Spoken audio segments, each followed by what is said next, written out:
নমস্কার বন্ধুরা, প্রাণ গার্ডেনিং চ্যানেলের আরেকটা ভিডিওতে সবাইকে স্বাগত জানাই।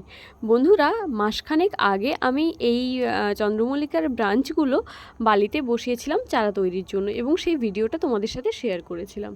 তো চারা মোটামুটি মাসখানেকের মধ্যে প্রিপেয়ার্ড হয়ে গেছে। এবার আজকে আমি যেটা নিয়ে আলোচনা করব সেটা হচ্ছে চন্দ্রমল্লিকার ফার্স্ট পটিং কিভাবে করতে হয়। তো আমি এখানে মাসখানেক রেখেছি কারণ এর মাঝখানে গরমটা খুব পড়ে গেছিলো। তোমরা চেষ্টা করবে যাতে 15 দিনের মধ্যেই চারাগুলোকে বালি থেকে তুলে নেওয়া যায়। দেখো কি সুন্দর রুট বেরিয়েছে, মোটামুটি গাছটা এবার স্ট্রংভাবে কিন্তু বেড়ে উঠতে স্টার্ট করেছে। 1 মাস রাখার জন্য কিন্তু গাছটা আমার খুব বেশি বেড়ে গেছে। তোমরা কিন্তু চেষ্টা করবে এতটা না রাখার, অর্থাৎ চারাটা আর্লি টাইমে বসাতে চেষ্টা করবে।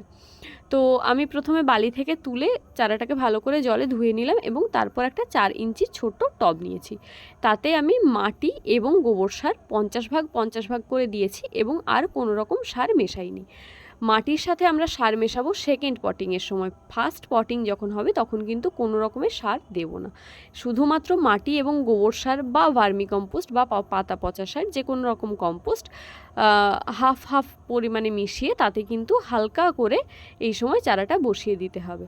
আর খেয়াল রাখতে হবে এই সময় যখন আমরা চারাটা বসাবো তখন যেন মাটিতে খুব বেশি পরিমাণ আমরা প্রেশার ক্রিয়েট না করি, কারণ মাটিটা এই সময় যদি চেপে চেপে দিই তাহলে কিন্তু রুট ড্যামেজ হওয়ার খুব চান্স থাকে। আর এই সময় যখন আমরা চারাটা মাটিতে বসাবো তারপর কিন্তু গাছটাকে প্রায় 1 সপ্তাহ শেডের মধ্যে রাখতে হবে যেন কোনো রকম রোদ না পায়। তারপর যদি দেখা যায় বাইরের টেম্পারেচার সুইটেবল আছে তাহলে মোটামুটি ফুল সানলাইটে রাখা যেতে পারে, এবং যদি দেখা যায় যে প্রচুর গরম পড়েছে তাহলে সকালের রোদটা যাতে গাছটা পায় সেই রকম পরিবেশে রাখতে হবে এবং তারপর কিন্তু গাছটাকে শেডের মধ্যে নিয়ে চলে আসতে হবে।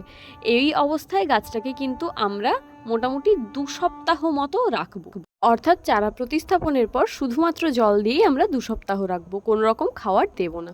2 সপ্তাহ পর যখন চারাটা প্রথম বাড়তে শুরু হবে তখন কিন্তু আমরা চেষ্টা করব যে 2টো পাতা মোটামুটি বেরিয়ে যাওয়ার পরেই গাছের ব্রাঞ্চটা পিঞ্চিং করে দিতে। দেখো বন্ধুরা, আমার এই গাছটাকে বেশি দিন বালিতে বসিয়ে রাখার জন্য গাছের কাণ্ডটা কিন্তু অনেক বেশি শক্ত হয়ে গেছে।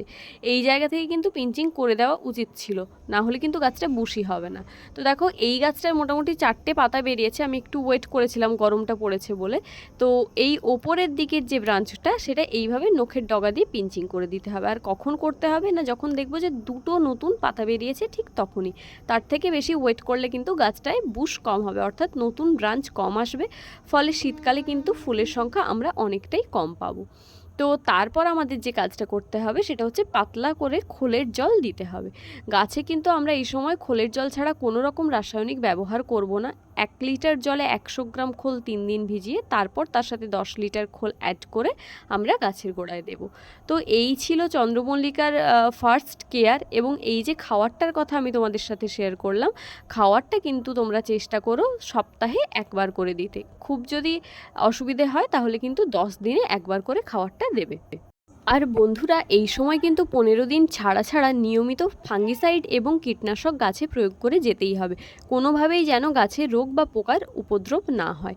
তাই আমরা 15 দিন ছাড়া ছাড়া 1 লিটার জলে 2 গ্রাম পরিমাণে যে কোনো ফাঙ্গিসাইড বিকেলবেলা স্প্রে করব এবং কীটনাশকও আমরা সেইভাবে কাকা বা সুপার সোনাটা বা টাফগর বা কনফিডার যে কোনো রকম একটা কীটনাশক আমরা কিন্তু গাছের পাতায় স্প্রে করতে থাকবো। তো এটা ছিল চন্দ্রমল্লিকার ফার্স্ট স্পটিংয়ের কেয়ার। ফার্স্ট স্পটিংটা তোমরা এইভাবে করতে থাকো, আর যখনই নতুন কোনো ব্রাঞ্চ বেরোবে তাতে 2টো পাতা বেরোনোর পরেই পিঞ্চিং করতে থাকো। এইভাবে ফার্স্ট স্পটিংটা করার পর তোমরা দেখবে যে গাছটা অনেকটা বুশি হয়ে গেছে। তো তারপর সেকেন্ড পটিং কিভাবে করতে হয় তা নিয়ে আমি অন্য একটা ভিডিও খুব শিগগিরই বানাবো। আজকের ভিডিও এই পর্যন্তই, খুব শিগগিরই আসছি অন্য একটা ভিডিও নিয়ে। নমস্কার।